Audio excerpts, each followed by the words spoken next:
Brandon, Yeah. welcome. Hey. Thank you for coming. Hey, no problem. I man. appreciate it. Yeah. So, Brandon Samples with AMS, American Mortgage Source. I've been wanting to get you on since I started this, Yeah. and I'm pretty stoked about it. So Brandon handles pretty much all of my loans, and there's a reason.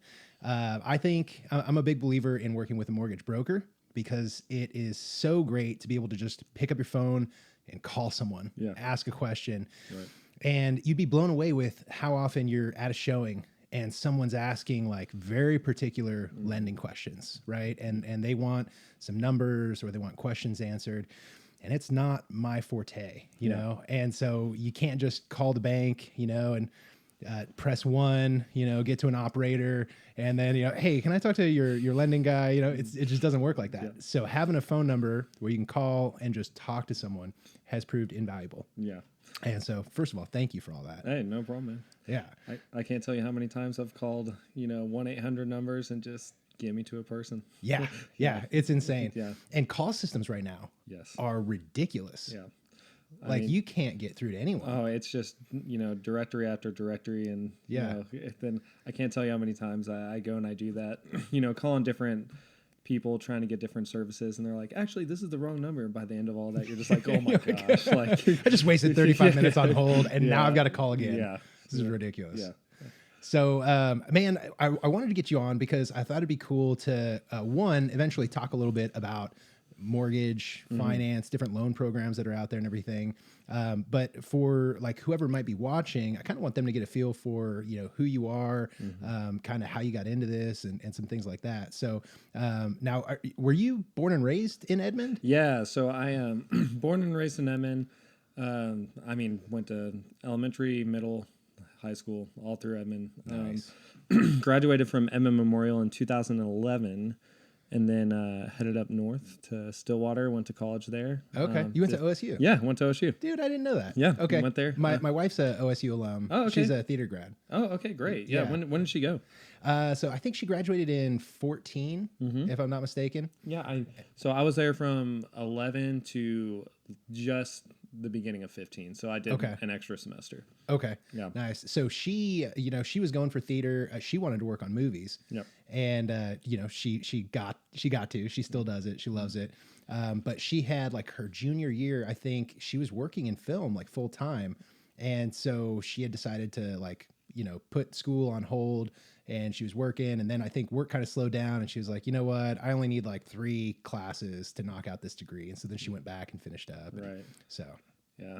But anyway, that's cool. I bet you guys probably cross paths at some point. It's very likely. I mean, that's crazy. Small world. Yeah. And so what did you go to school for? Yeah, I went to school for accounting, which Okay. is why I'm doing what I'm doing now. Because, Yeah. if you go to school for accounting and you can stick it out, being the CPA route and all that stuff, I had some opportunities to do that. And my uncle, did that for a long time. And I got connected in that circle. And, after 4 years of doing it, just realized it really wasn't for me. So you were actually working as a CPA? No, I had some opportunities to kind of get in that line of work, but by my junior or senior year, I was like, I can't do this forever. Yeah. Just sitting behind a desk and crunching numbers. No way. I like to interact with people. I like people, so it just wasn't my thing. Well, and as you know, that's my same thing too. And that might be why we vibe so well and we're able to get these deals done that might otherwise not get done. There's some that we've done where like we had to jump through some hoops. Yeah, definitely. But that's the name of the game, and I enjoy doing it, and I think just getting to see people get in their houses. It's all worth it for sure. Yeah. So do you have that sort of analytical mind where like you see numbers in a different way, and you're able to kind of just see them and understand them?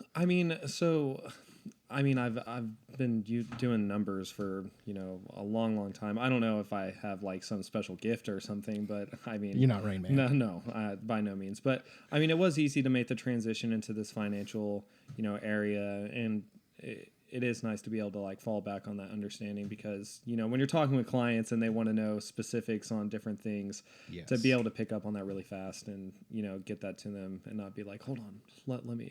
It makes it a little bit easier to kind of communicate that. Yeah, for sure. Yeah. Well, and it's one of those things that, so I've only been in real estate since March of 2021. So like I've had a fair amount of experience. I mean, we've closed 15, so 15 deals so far, and then after Friday, that'll be up to 18. Yep. So, which is awesome. So I've almost got 20 under my belt. Right. And one of the things I've realized is that you definitely do not always have the answers. Right. So it's important to, like, if I'm a believer anyway, that if I don't have the answer, I can get it. I'm a big believer in having, you know, the people around me that I know can answer those questions. You, of course, being one of them. Right. So Yeah, I think it's funny. You know, growing up, I always saw professionals as these people that always had all the answers. Yeah. And then you realize you're kind of grown up and you're like, wait, I still don't have all the answers. Yeah. So it's like, you Isn't know. that weird? Yeah. Well, and I don't know. I agree with you. I think, you know, you might not always have the answers, but I mean, just say you don't know and then find the answers, come back. I feel like a lot of people get caught up in thinking that they always have to have the answers, but Yes. I don't know. I think that's something I appreciate about you, the way that you do that. So, Well, man, I heard once, and I can't remember what book I was reading this in, but I remember there's this thing about Henry Ford, and at one point, you know, he was producing things for a lower cost than anyone else could, and he was paying his employees a higher wage than anyone else could. And so, like, a lot of his competitors were getting together, and they were saying, you know, Henry Ford's a madman. He's going to destroy the auto industry, and they said he didn't know what he was doing. And they actually ended up taking him to court, and there was a they were trying to say that he was basically incompetent, and he shouldn't be running Ford Motor Company, and they wanted to replace him. And so he's sitting on the stand, and they're asking him questions like, you know, how many soldiers did the French bring over in the Revolutionary War? How many of those soldiers went back to France after the war? And like all these stupid questions. And you know, he's giving these answers like, you know, I can't tell you how many came over, but significantly fewer ended up going back. And so they end up giving him a hard time. And he says, listen, you know, I might not have all of these answers, but I also don't think that filling my mind full of useless facts is the best way to utilize my potential. Instead, I have an electric switch panel on my desk that allows me to summon in a man who can answer any question that I can come up with. yeah. And I heard that and I was like, man, that's what it's about. Like, you don't always have to have the answer, but you have to know how to get it.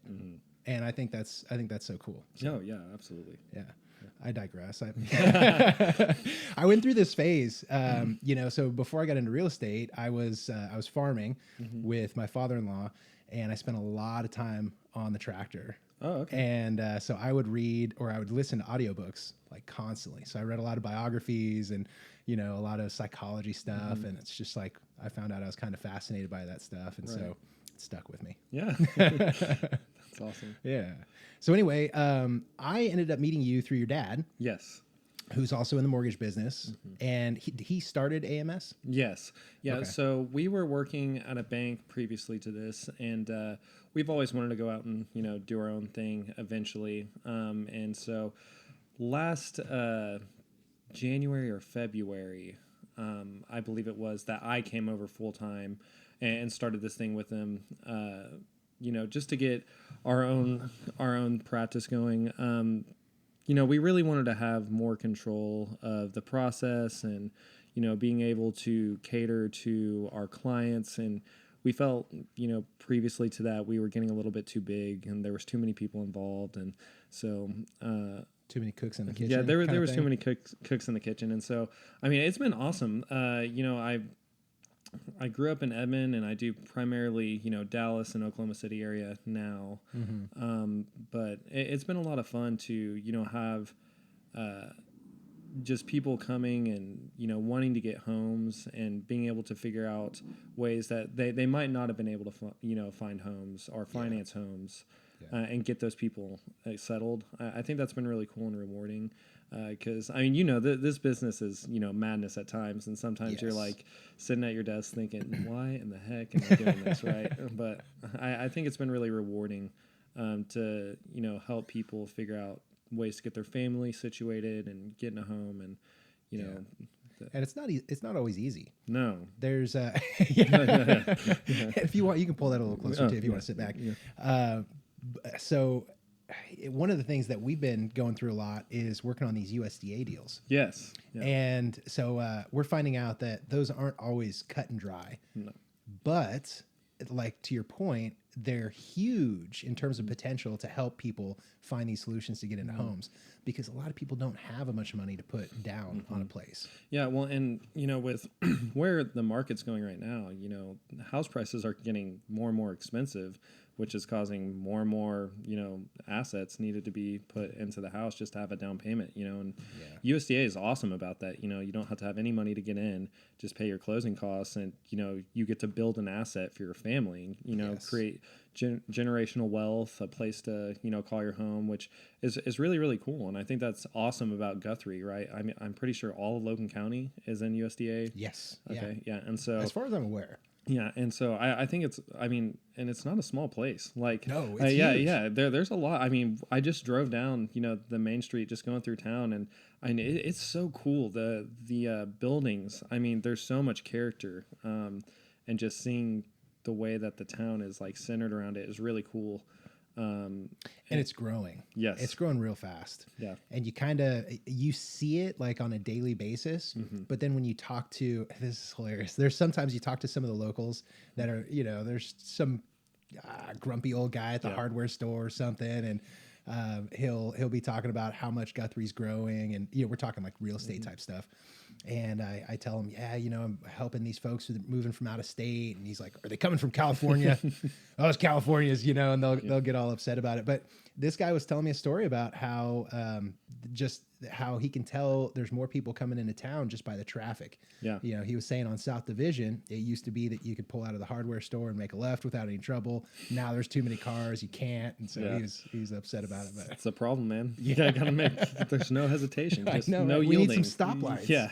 Come on, Logan County. Yeah. But I mean, it really is cool that you can get into a house without a down payment. I feel like not a lot of people know that. No. Because it is, you have to be in the right geographical spot to be able to qualify. But I think it really is important, because not everybody has $20,000 to put down on a house. I mean, and a lot of people, that I talk to think that you have to have 20% down, and that's definitely not true. Yeah. And so I use Chicago Title's CTO agent app to do like buyer estimates and net to sellers. And I was doing some comparisons. I was looking at a conventional loan, an FHA, and a USDA on a $250,000 purchase. And it was wild to look at these numbers, because even if say you're on a conventional, you're putting 5% down on a $250,000 house, the monthly payment was like just shy of $1,800. I want to say it was like $1,775, but your cash to close was a little over $21,000.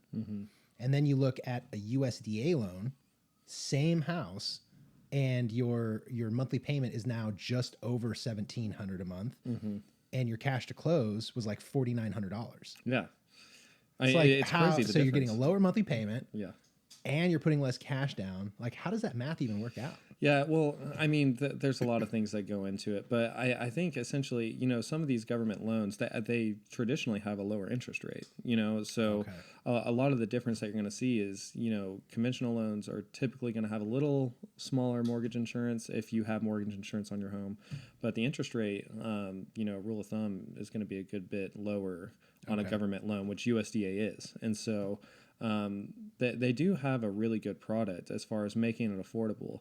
I would say, if you're planning on living in a place for at least 2 or 3 years, USDA is a no-brainer, because you can build a little equity in it. And I mean, hopefully you're there longer, but I mean, if not, at least you can make your money back and get into another place. And so do you hear that a lot? Are people concerned about not bringing enough equity into the house if they put no money down? No, I've actually never heard anybody like worried about that. Kind of the opposite. Yeah, right. Well, and I think, the difference is, with the market kind of doing what it's doing, you're not really risking any of your assets in the home. The equity kind of just is the equity, right? And so I talk to a lot of people that are putting in, different amounts.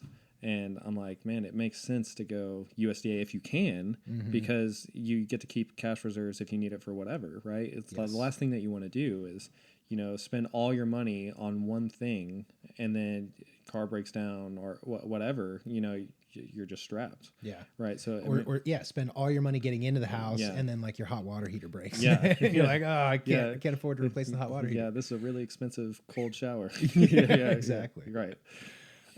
So is USDA for everybody? For everyone? So I wouldn't say it's for everyone, but I think if you're in Logan County, I mean, it's definitely worth looking at. I think, there are some caveats to getting the USDA. There are some income limits and credit limits. So, Okay.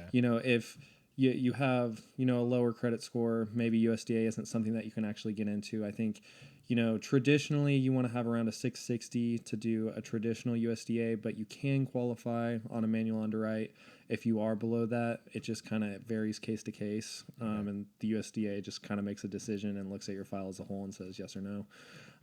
What is manual underwrite exactly? Because we've got one file right now that it's had to go through a manual underwrite. Yeah, so I mean, essentially, a manual underwrite is just going to be scrutinized harder. I mean, essentially, you're deemed a riskier borrower, right? Okay. By whatever terms that they qualify people at, they say you're a little bit below that, and so there's definitely some more hoops to jump through. I think you've seen that, but it's definitely. I mean, if you want the house, it's definitely worth doing. It's nothing that you can't overcome. I mean, you kind of got to show a little bit more. I always, talk to people about showing me documentation and it's a weird way to say it, but you're basically having to get naked in front of your lender, right? It's like, this is how much money I make. This is how really much. Good way to say it. It's like you're showing everything, right? Yeah. And so they just ask a little bit more questions, but it's nothing crazy. Okay. Yeah. Man. But there's also some income limits on it, and so I think traditionally for a 4-person house in Logan County, the income limit for the entire household has to be under like $75,000 a year. And so if you make over that, then you might not qualify. And USDA is kind of a little bit fluid. Like you can run things and just see, but that's kind of rule of thumb that they want to see. So what's the sort of plan if someone's trying to go USDA and then for one reason or another they're not able to meet all of the USDA requirements? Like, where do you go from there? Can they still buy the house? Or Yeah, well, I mean, there's a lot of loan products out there, right? And so, I mean, for 0% down, that's really the only way that you're going to get in a house with 0 down payment. But you could do FHA, you could do conventional. FHA, is a 3.5% down payment, so it's the second smallest down payment that you can make on a house.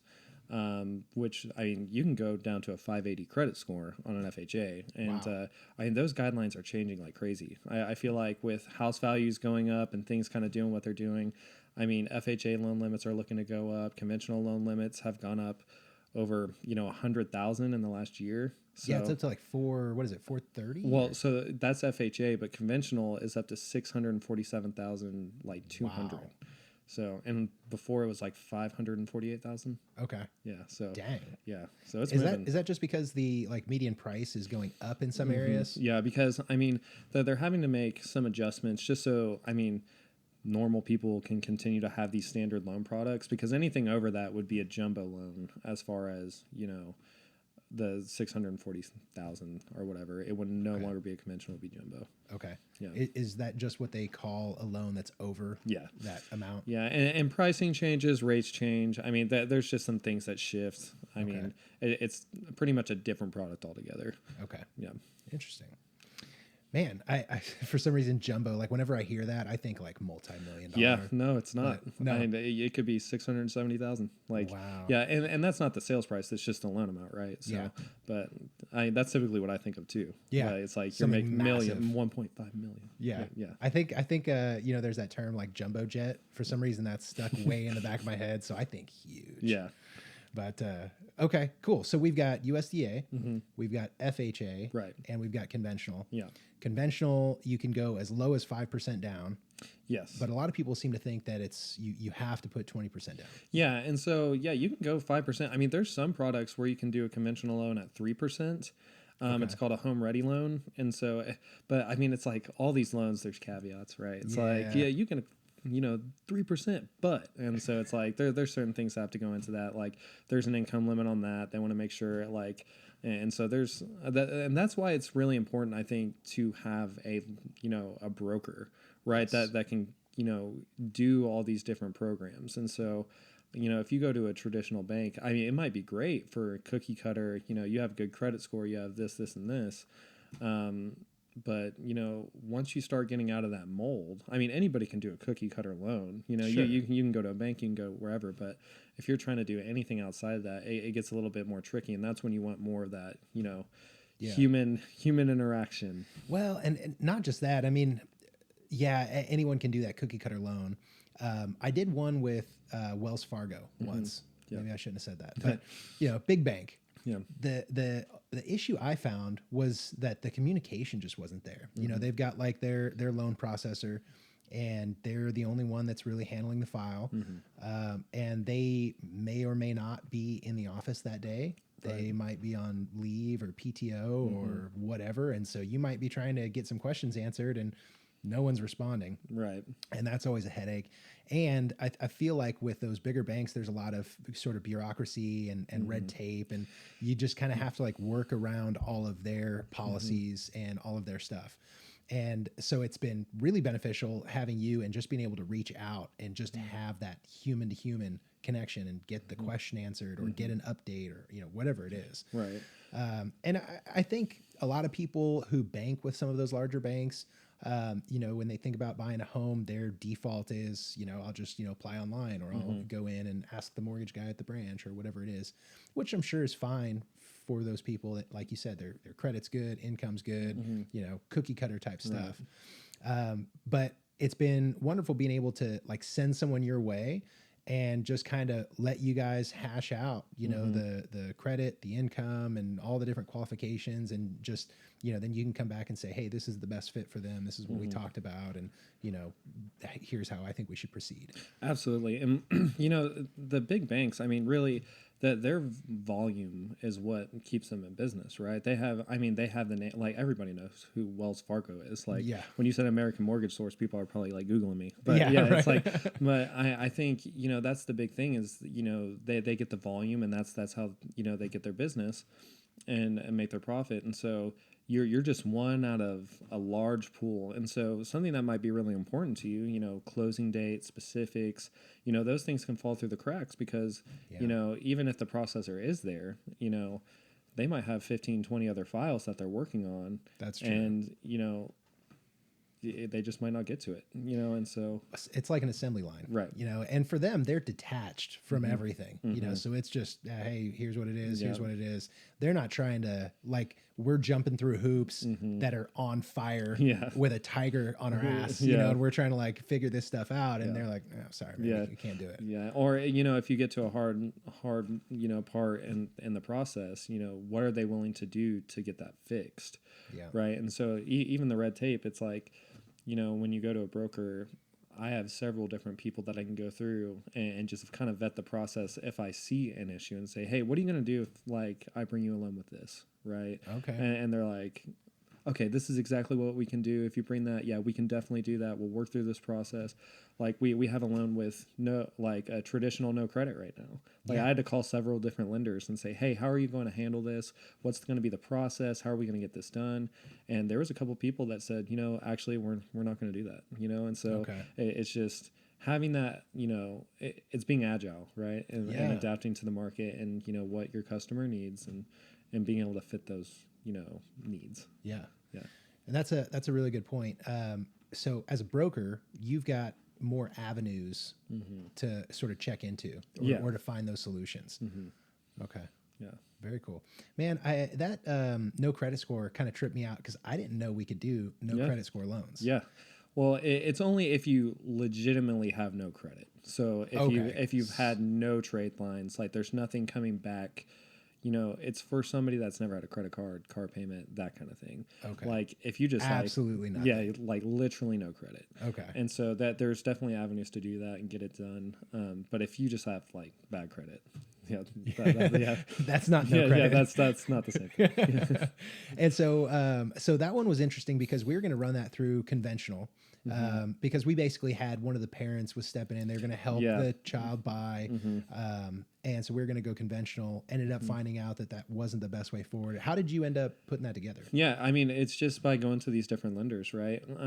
So I have a lot of people that I partner with that are really, really good and that, make my job easier. And they know their product up and down. And when I ask them a question, they just kind of know the answer. And so I can take, your specific scenario. Everybody's got something wonky, right? It's like, well, what if this? Like, and that's when I take that, scenario and I want to make sure that I'm taking it through. That's really going to make it the most easy on your client. And so that's what I did is, I took the loan and, ran the process through a couple of my people and, the one that sounded like was going to make the process the most easy because buying a house is hard. Like, I don't know, like when people talk about the housing market and they're like, well, it's going to crash again. I'm like, well, getting a loan is really hard. Like there might be something that, I'm not looking at, but well, this like, isn't like I remember, I don't mean to cut you off, but when I bought my first house in 2007, I remember great time to buy.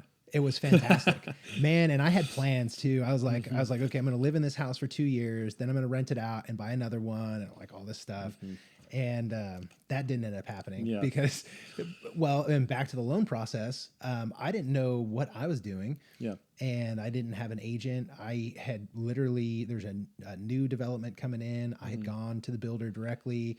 They linked me up with a lender and kind of just started putting everything together. So I was just doing what everyone told me to do. Right. And I remember meeting with this lender. And I was giving him all of my income and my bills and everything. And we were talking about this car that I had just bought a couple months ago. And he asked if I wanted to roll that into the loan. And I was like, I mean, I didn't know.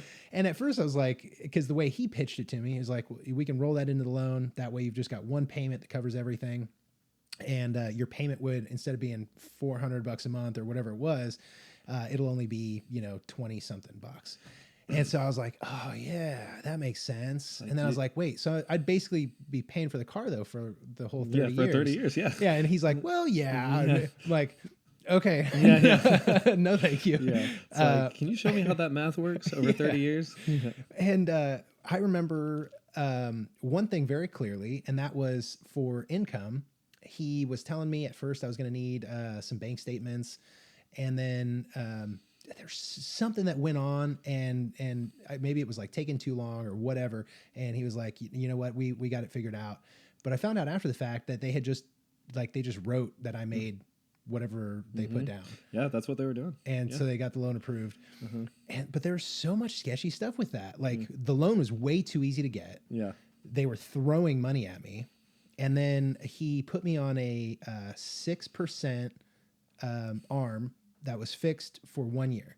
Oh. And so I was a 6% ARM. And I remember after that year went up, so my payment was like $1,660 a month or something. And then I can't remember what percentage rate it went to, but my payment went to $2,900. It was just out of the blue. It was like the 13th month. It went to $2,900. I remember calling the bank and I was like, hey, there's a problem with my bill. Like this isn't right. I usually pay $1,600. Yeah. And they're like, no, well, your rate went up. And they were relentless. They were like, it is what it is. Yeah. Well, and that was the whole problem. They didn't verify. They didn't. It was just a money grab. It was just so easy to get a loan. And now it's definitely not the case. And I'll get kind of the grumpy guy that's like, well, my last loan. And I'm like, sir, I don't know when the last time you bought a house was. But there's been some financial things that have happened. Yes. And it's a little different. Yeah. So, I mean, there's a lot of paperwork that goes into it. But, I mean, all that to be said is, I want to vet the process to make it as easy as possible because, I mean, I understand. Like when you're going to buy a house, you're looking at the foundation. Is this a good investment? Does my wife like it? Where's the school district? Yeah. And all these different things. The last thing that you want to be doing is, having a loan originator or a processor sucking the life out of you, just asking for documents over and over and over again because that their process is really difficult. Yeah. Right. And so really that's my goal is to make it as seamless as possible. You get to the closing table, you're going to close, you feel good, and all your energy is like, I'm going into a new house. That's what you're Yes. worried about, Yes. not getting the financing. Yeah. So Well, and that's really important. And I think to your point, it is important for people to understand that like the loan process has changed after 2009. Yeah. There were a lot of new regulations that were put in place, and that was to protect the consumer right, because people were getting it like me. I got in way over my head. I didn't know what I was signing. And I mean, it ended up being a train wreck Right. that I watched happen in slow motion for 8 months. So, you know, like just watching that whole process unfold. yeah, And so there's a lot of more, or rather, a lot more sort of red tape Yep. that goes into buying a house and everything. I know one of our files, you guys have had to write a few letters of explanation, and yeah. There's a lot of those. updated bank statements, Yeah. and everything. Well, and that's just part of it. The government's going to make sure that they know exactly where the money's coming from, what your income is. There's good and bad with the new regulation. I mean, there are some things where you're like, man, this has no common sense, right? It's like, I'm just appealing to a guideline to get your loan closed, and I'm sorry. Yeah. like that. That's what What a I great told. way to Yeah, put it. I'm like, I'm sorry, but I have to have this. But there is a lot of good things. I mean, there was a lot of people that did not know what they were getting into. They didn't understand the adjustments. They didn't understand the rate, and I mean, it put a lot of people in a hard situation for sure. So I hear a lot of people talking about, you know, the price increases that we've seen over the last 24 months, and all the sort of economic instability or seeming instability. And I get the question a lot in the last couple of weeks, like, hey, is the bubble bursting, or is it about to burst? And I kind of have my own opinion on it, but I'm curious to know what you think. Yeah, I wouldn't say that there's a bubble bursting. I mean, I wouldn't say that we're headed for another '08. I would say, inflation has been going up for some time. Like I think the Fed acted way too slow. And When you say the Fed acted too slow, you mean because in 2020 they were injecting a lot of cash into the economy to kind of revive everything. They lowered interest rates. With COVID, their worry was that the economy, there wasn't going to be enough money circulating, and that they wanted to stimulate the economy with money. And keep interest rates low. And so, everybody got used to this 2.75 interest rate, which we'd never seen before. I mean, when my dad bought his first house, it was like 16%. When you bought yours, it was 6%. Yeah. And so I think what we're seeing is a correction of the market. But yeah, prices are definitely going up. But I mean, I don't foresee anything bursting necessarily. I mean, the last month, we were talking the other day. I mean, rates have increased from an average, across the country from like 3.9 to almost 4.5 now. Oh, I didn't realize they went up that high. Yeah. So the average conventional loan, last time I checked, it was yesterday, was like 4.45. Okay. For conventional. Yeah. And so, it's definitely different times, but I think it's needed. We have, I'm sure you've seen listings, few and far between recently. Well, and that's kind of the thing. And it's one of the topics that stimulates these conversations. We'll be talking about the lack of inventory, or just how fast everything's moving. And I think, I don't know exactly what it is, but I feel like people look at what's going on right now and maybe they just sort of associate the 08, 09 crisis with, similar things that they're seeing in the market.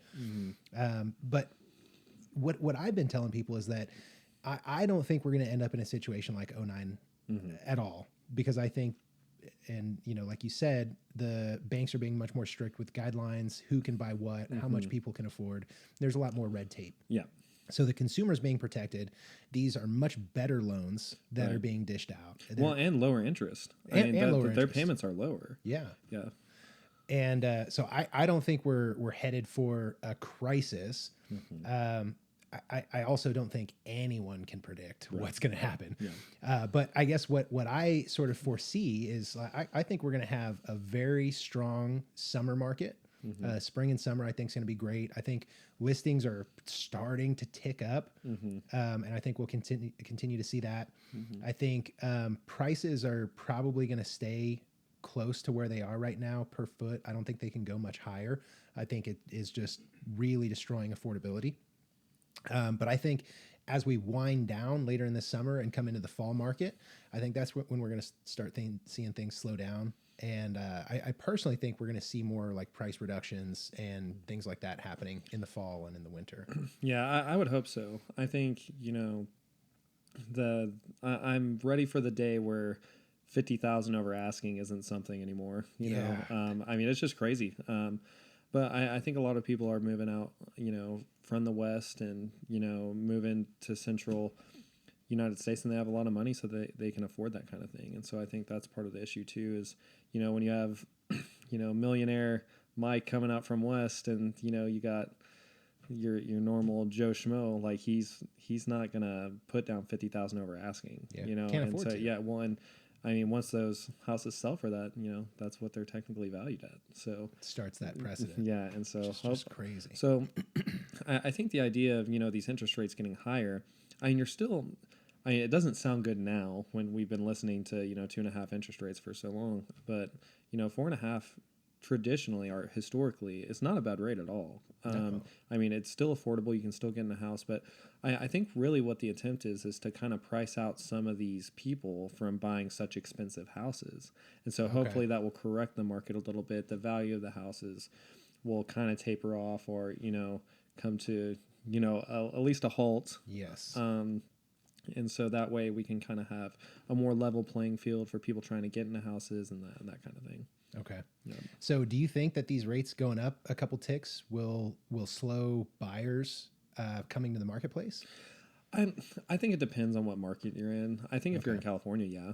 I mean, 4.5% on $1 million is a lot more interest than 200,000. That's true. And so I can't predict the future, but I think that there will be some people that decide that they're going to hold off. I mean, I think some people truly believe that rates will go back down. I don't think that's going to happen. No. No. I don't think. I mean, just from what the Federal Reserve is saying, I don't think they can. But I don't know that they should. No. It just sounds like a bad idea. I've always associated interest rates with if the rates are going down, the government's saying we want you to spend money, or we want you to borrow money. Yes. If the rates are going up, it's the government's way of saying, hey, we don't want you to borrow this, or borrow as much. Right. Yeah, I agree. Okay. So with one of the issues that we've been seeing in the marketplace is new construction being behind the gun. Yeah. And I think that's because we had that 10-year gap where we're manufacturing less than 50% of what we needed to keep up with growth. I wonder how interest rates going up is going to affect new construction, because what I'm seeing is it's really just starting to ramp up and it's starting to get where it needs to be. And I think a lot of builders have sort of, you go back a couple years, we're probably not certain that they should be investing all of this capital into these smaller communities or developments. They didn't know if they were going to get their money back. Well, now that rates were low, they kicked it into high gear. They started building all these homes. You've got, I think it was Tabor is going to do close to 900 homes this year. And so it's like really a lot of new construction going on. But with rates ticking up, do you see builders starting to back out or slow down? Or I mean, I wouldn't think so. I mean, we have a problem right now with how many houses are listed. So I would hope not. I'm glad that they're building that many homes. Yeah.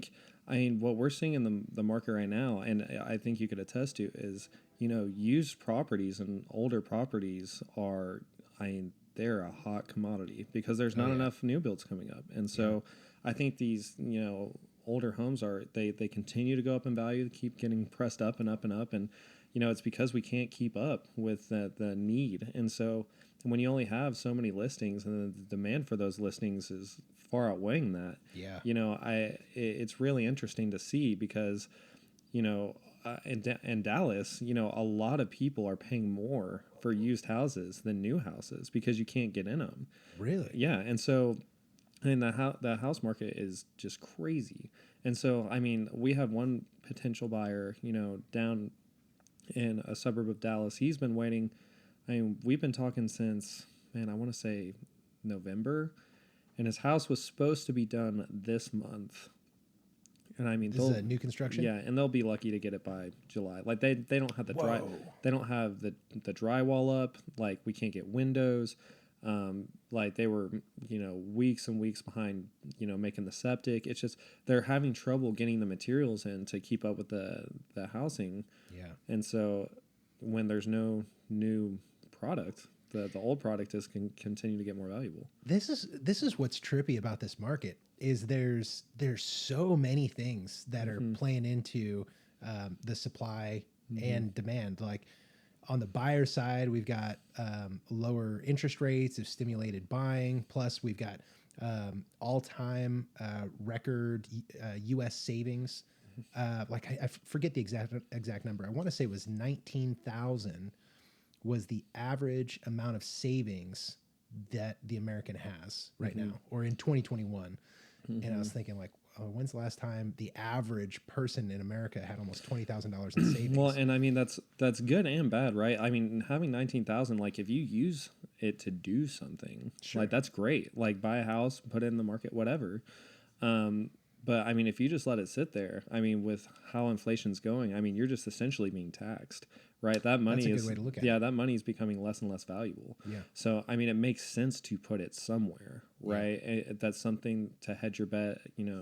Whether it's real estate, whether it's the market, whatever your thing is.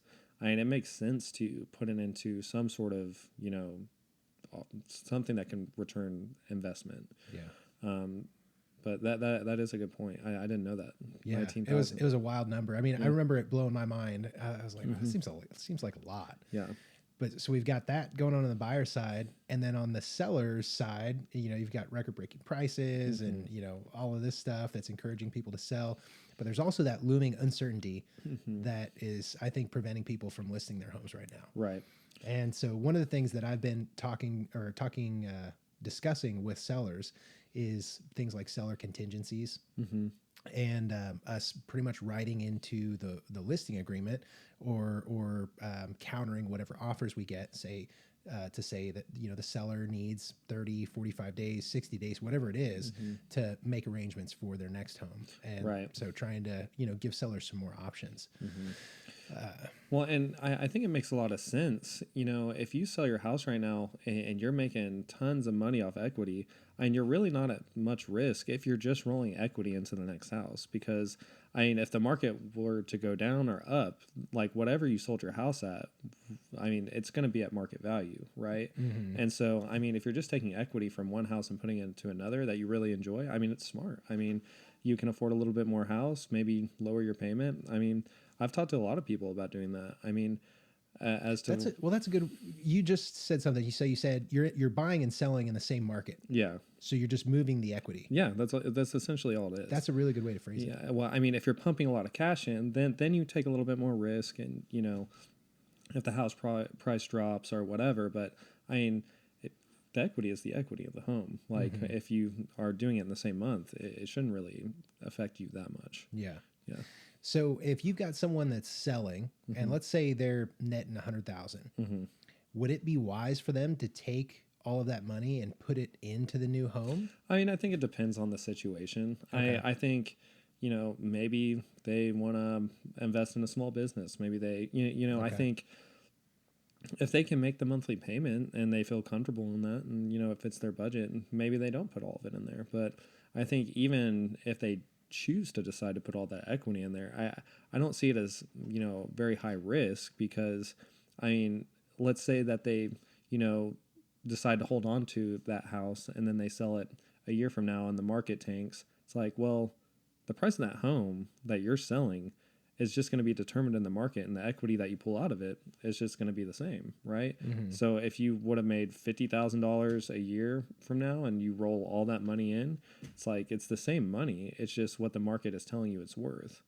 And so maybe that's not making sense, but to me it makes sense. I got you. Yeah. I think some people would be worried about putting maybe 100,000. Say they net 100,000 on a sale, putting all that cash into the new house. Yeah. Well, now they're like, well, hey, I don't have any cash, and my new home, let's say, is worth 300 on the market right now. I only owe 200 on it. But if the market goes down next year or 2 years from now and it's only worth, 260 or whatever, I'm not going to have the same money. But to your point, it is the same. Yeah, because the house that you should potentially be buying will be less expensive. Yes. Right. Yeah. Okay. Yeah. Man, economics. Yeah. So there was something else I was going to touch on, and it's slipping my mind. But we had just glossed over it a minute ago. Anyway, so what else is happening in the mortgage world right now?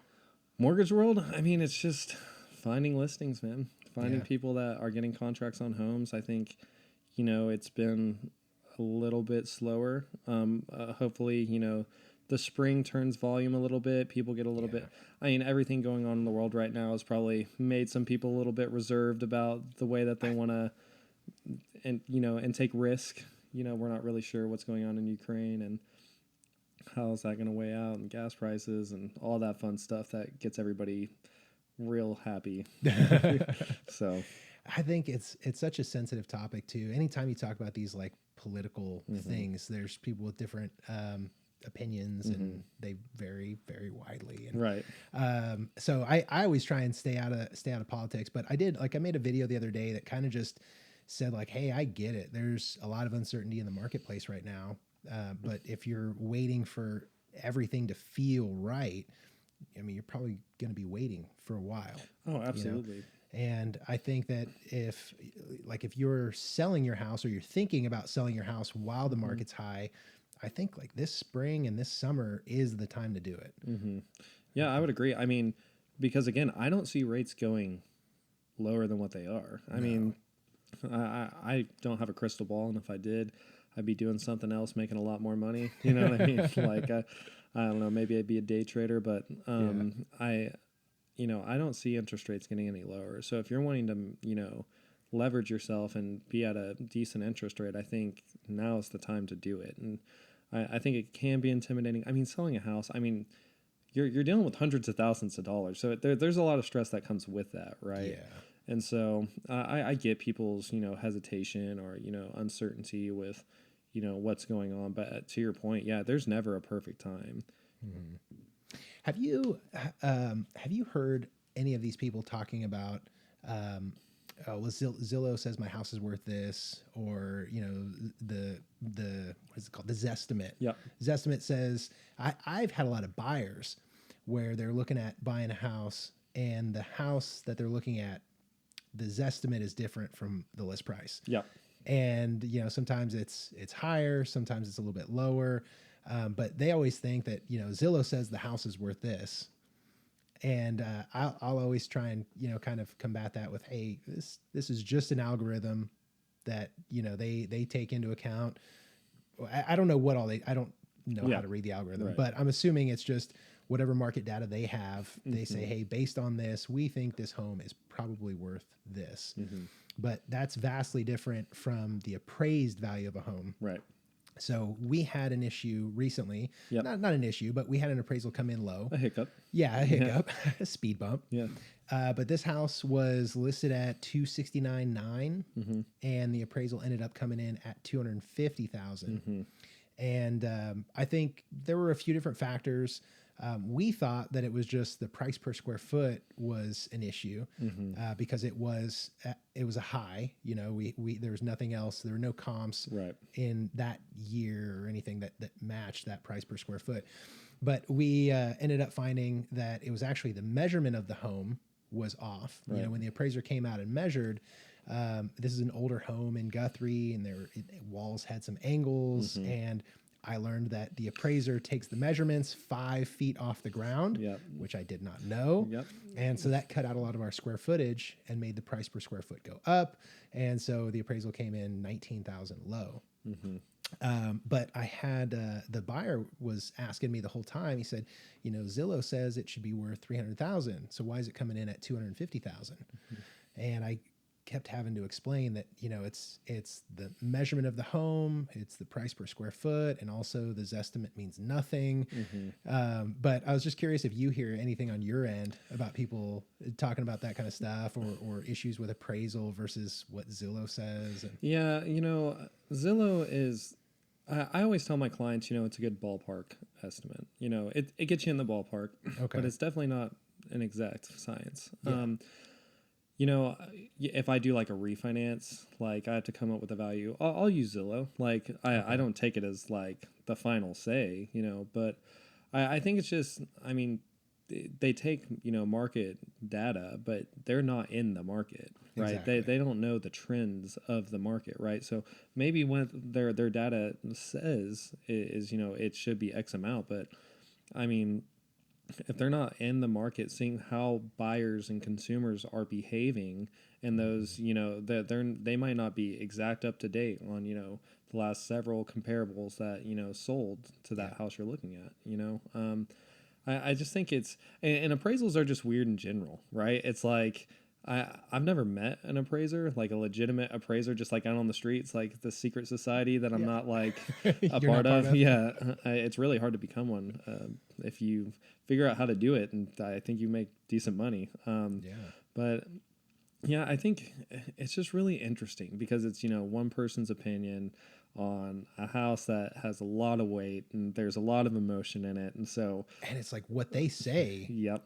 I mean, that is it. Yeah. Like getting them. We had this conversation several times with this deal we're talking about, having or asking an appraiser to adjust their appraised value is like questioning someone's like artwork. Yeah. Oh, it's like you're wrong.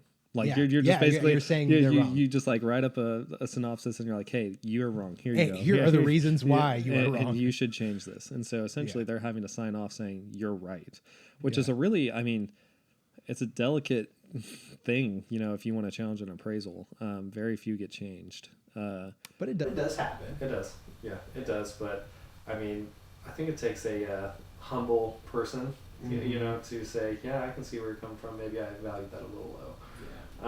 But it's also, you know, it's a crazy time with people offering over asking price, or, you know, just inflation in general.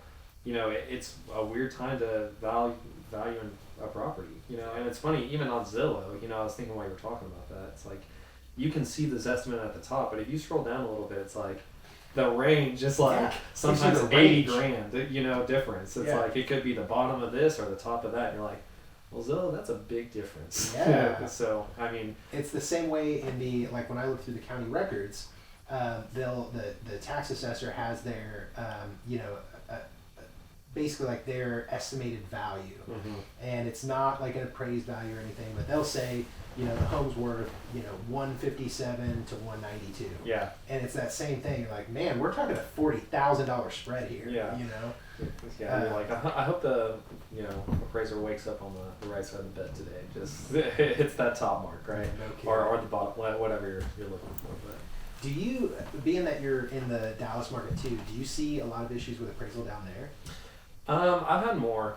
For you? sure. Well, and I think it's just, you know, you have a wider range, right? Yeah. I mean, the price per square foot is everything, right? If it's off just a, you know, $10, you've seen what it can do. And so I think, you know, being in a more modest market, honestly, is more ideal for appraisals, because you're not so worried about real highs or real low lows.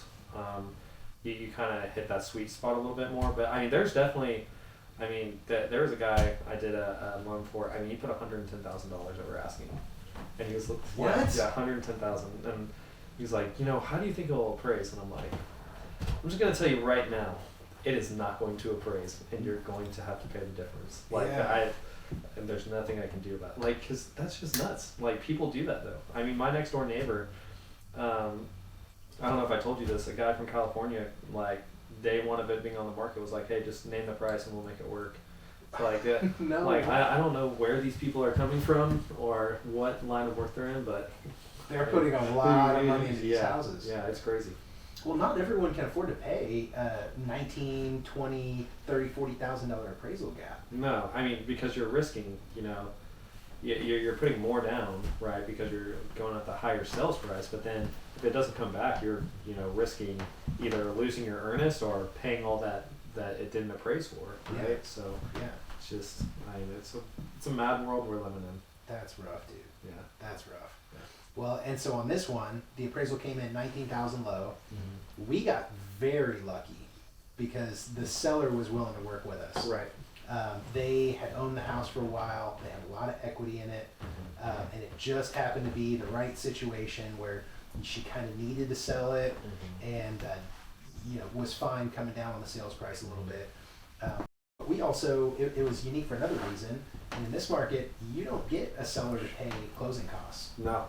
And on this one, we did have the seller paying some closing costs. Right. It was a good chunk of change too. It was like $600 or something. And so I don't know if you were. I was terrified the whole time. I was like, man, we're like something's gonna go wrong here because there's no way we're gonna get this seller to come down $19,000 and still pay closing costs. But going back to jumping through hoops, we the seller ended up coming down on the sales price a little bit. You worked some magic on your side to get some lender credit to help with the closing costs. Seller didn't pay everything we asked for in closing costs, but still paid some. Yeah. And we managed to get the deal done. Yeah. But we had to put those puzzle pieces together. That didn't just fall into place. Well, and I think that goes back to, having a good team around you when you buy a house. Like, that's why it's so important to have a real estate agent that can negotiate a contract on your behalf. I mean, a lot of people right now with the market being crazy, it's like, I don't need a listing agent. It's like, well, I mean, you might think that, but there's a lot of value that a realtor would provide for you. I mean, whenever I talk to a client, I'm like, first question I talk to is like, do you have a good realtor? Because, I mean, there's just no way to know what you don't know, right? If you don't work in the industry, real estate people are professional. Like, a lot of people don't get that. It's like they work very hard and they have a lot of knowledge on, what goes into that contract. How do I protect you, right? Because, I mean, if you were running a contract in any other situation, like, you want to know the ins and outs of that contract. Yeah. And it's funny that people kind of get high on their horse a little bit in real estate because the market's hot. But, I mean, if you don't have a good, a realtor that's going to, negotiate a good option period, leave a back door for you if something goes wrong, or, it really has your best interest, I mean, you're leaving yourself up to, a little bit of pain down the road if something were to go wrong. And so I think having a good team around you when you buy a house is super important, especially, I mean, we're all invested in you getting the home. Like, we all want to see, like, and I think it should be deeper than that. Obviously, there's a monetary value that comes with it, but I mean, sure. I mean, at the end of the day, like, we're in business to earn a living, right? And I mean, we don't get paid unless that house closes, right? Which I think is actually a great thing. Yes. Because there's some of these deals where there's a real chance that they might not close, right? And I know all of us go into overdrive. And we're like, no, we got this. Yeah. One, it's like the sleepless nights, calls at 9 o'clock. You're like, hey, we're figuring this out. Yeah. And that's why you want that team around you. I think, it really is important to have people that are in your corner fighting for you to get that house done. If you're, looking at buying a house, I mean, it's the biggest investment of your life. Like, there's a reason why people are emotional buying houses. It's because it's like when you're a little kid, you think like, man, $10,000 is a lot of money. It's like, well, think about buying something that's $300,000 or $400,000, right? Yeah. It's like, that is the biggest, like, it's most people's biggest purchase of their lifetime. Yes. Like, far and away. Yeah. Yeah. And I think, you were saying earlier, some of these sellers, they just think because the market's hot, they don't need an agent. And I understand their train of thought because they say, hey, the house is going to sell itself. I'll pocket more money and all of this. But you're right. I mean, it takes one hiccup and, you thought you were going to net 120 grand. Your appraisal came in $30,000 low, $40,000 low. Who's negotiating that for you? Yeah. Who's calling that appraiser to work this out? I mean, or they could have set something up beforehand that would have made it not your responsibility, right? Yes, exactly. So you put in protect you, and stuff like that. So I mean, if you want to try it, I mean, good luck to you. I mean, I hope it works out. But seriously, I do. Yeah. But I think that there's some wisdom in having. I mean, I think the most successful people aren't the smartest. But kind of like what you were saying with Mr. Ford earlier, you know, at the click of a button, I'm an expert telling me what I need to do, right? And so I think people that are teachable, humble, willing to take people's advice, I think that's super important, especially in things that you aren't an expert in. And even then, you should probably take people's advice, right? So it's super important, like very, very important. Yeah, I agree. So before we wrap this up, Yeah. I want to say thank you for this. Oh yeah. By the way, so I'm not a big drinker. Yeah. But I do enjoy drinking like a whiskey or a bourbon whenever I do drink. Right. I used to drink a lot. Yeah. I had to taper it back. But whiskey was what I drank. Okay. But now it's one every once in a while. But I've never had this. This is a Texas straight bourbon whiskey, Firestone and Robertson. This is pretty cool. Yeah, Texas is very proud of Yeah. Texas stuff, so had to bring it up. Yeah, well, I appreciate it. Yeah. I had another buddy who I had on it. We were talking about, the putting the pieces together to start a small development or small community. Mm-hmm. And he had brought over some Elijah Craig, and so we sat up here at 7 or 8 o'clock and had a couple drinks, and by the end we were like, I don't know if this is one we should put on air.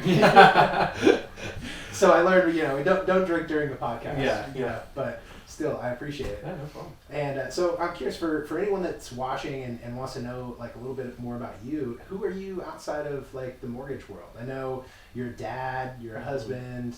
What's life for Brandon like outside of real estate? I mean, it's a lot of kiddos right now. We've been married for 5 years. We just celebrated our anniversary in December.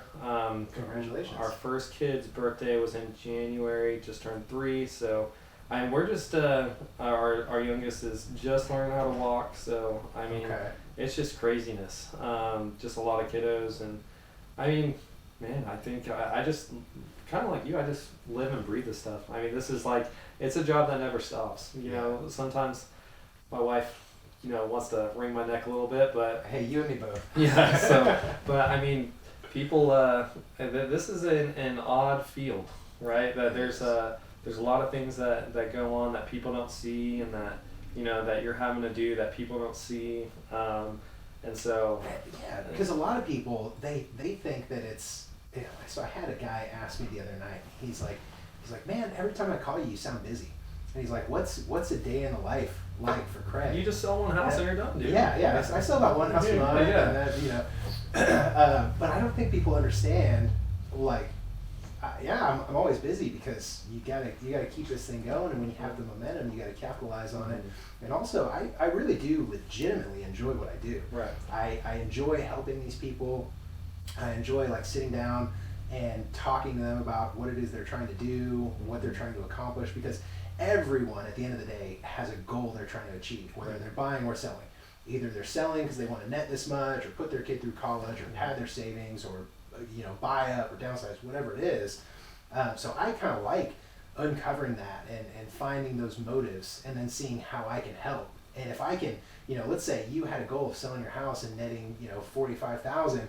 Well, man, if I can net you 60, like that's great, and I want to find out how I can do that. And it takes a lot of time, and so I get up in the morning and I'll go to the gym and get the day started by 9 o'clock. I'm grinding this stuff out, and then I don't stop till like 9 o'clock. Right. And so it's same thing. My wife's usually like, sitting in the living room, just kind of. Yeah. There's a lot of times where my wife is like, if you're not off the phone by 6:30, I'm gonna kill you. I'm like, man, these people. And then Craig calls you at 9 o'clock. Yeah. I mean, it just happens, and I think there's a lot of things that, like, even on the lending side, we're looking through documents all the time, and I can't tell you how many times I see something and I go, ooh, like that's gonna be an issue, right? Yeah. But it's something that we don't want to talk to you guys about until we have a solution, right? And so it's like you don't want a person trying to buy a house going, am I gonna get, like he said there was something weird about this, like what's going on here? That's true. I mean, there's a lot of stuff that goes behind the scenes where we're doing our homework and making sure that we have a solution for you before we bring you a problem or something like that, because I don't know if you know this, the government likes to find problems. Do they? They love that. They love making things just a little harder. Yeah. So doing some government loans is sometimes a little bit more colorful. Yeah. Yeah. Hey, before we wrap this up, actually, there was something I remembered what I was going to ask you earlier. So we were talking about conventional, FHA, USDA, and I know just from having done these loans so many times that USDA, despite putting no money down, is going to be lower than even an FHA. Yep. And you had said that mortgage insurance is a big monthly expense that plays into that monthly payment. And the way that I have sort of always explained that mortgage insurance is it's more or less an insurance policy that you're paying for the security of the bank. Yeah. But can you go into depth on that just real quick? Like what is that exactly? Yeah, I mean, I don't love it. I don't think it's a good chunk of change. Yeah, no, it is. 120, 160 bucks a month. Or more. Well, the good news is if you have a good credit score and you go conventional, it's really not that bad. Like if you have like mid 700s, and you're going conventional, you can find $50-$60 a month. Which honestly, on the when you're looking at the total monthly payment, it's not that bad. Right? No. On the government loans, they're going to charge you a little bit more. I think, don't quote me, I think it's like 0.83% on FHA, I want to say. That might be wrong, don't quote me. But it's 0.83. Yeah. No, it's like in the hundreds. Like not multiple hundreds, but like 150 or something like that, depending on how big that sounds about right. I think for like a $250,000 house in Logan County, I was seeing like $123 or $130 or something like that. Which honestly, and I talk to people about this a lot because I have the people that want to quote Gordon Ramsay at me and have to have 20%. I'm like, hey, listen, there's no one way to like do stuff, but Gordon Ramsay's very good at a lot of things. But I mean, with interest rates this low, I mean, we're seeing them come up now. I mean, if you get a good interest rate and you can build an asset, I mean, I'm paying mortgage insurance right now in my house. I didn't want to put the full 20% down because I had a great interest rate. And so, it's just, it depends on, what your financial goals are and your temperament. If you're really strict, like no mortgage insurance, no debt, that type of thing. But honestly, if I pay a little bit more a month to get in and not spend as much money, which I personally, I went FHA. I didn't go conventional. I could have gone conventional, but in our line of work, sometimes you ride a hot season and you want to make sure that you take some of that home. And so I didn't want to put all my money in, which is a lot of USDA people too. But, I was okay with paying a little bit of mortgage insurance because my rate was so low. And so, I mean, if you can, afford the monthly payments and build an asset and, create generational wealth for your family, I mean, it's super smart, even if there's a little mortgage insurance on it. Yeah. Cool. Brandon, I really appreciate you coming up, sitting down and talking with me a little bit. This is really cool. And I hope that you guys got some stuff from it, got some little sound bites, some takeaways, learned a thing or two about mortgage.